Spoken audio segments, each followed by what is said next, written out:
Peggy 3.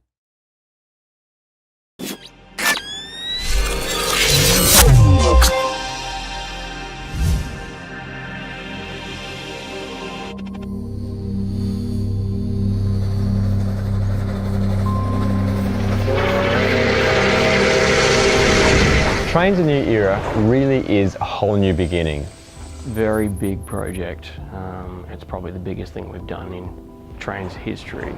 Next generation graphics, advanced physics. Refactored everything, rethought everything. Trainz delivers pretty much everything you've experienced from Trainz in the past, but then we've got a bunch of new features on top as well. Yeah, our interface has been improved across the board.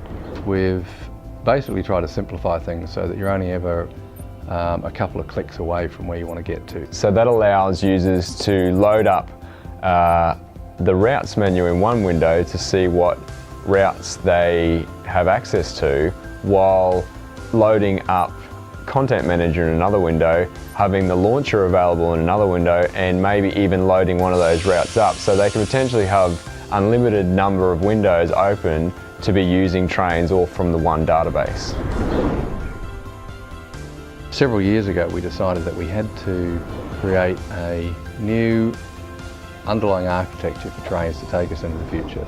The relationship of E2 and Trainz is, simply put, that Trainz is the game and E2 is the engine. We also have a much upgraded lighting and shadowing system, so everything looks a lot more realistic. Normal maps really pop out at you.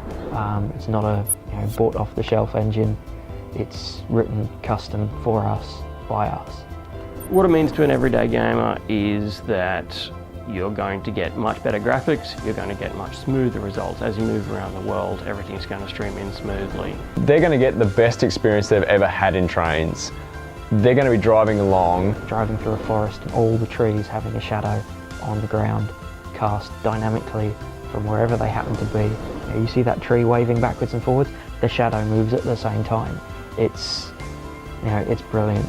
And to have that cast across the track and onto the side of the train and whatever. Particles like smoke and weather glide off the terrain. Smoke won't penetrate through tunnels or penetrate through a bridge. It will billow underneath it and billow around it. So you get some really cool results visually from that kind of thing.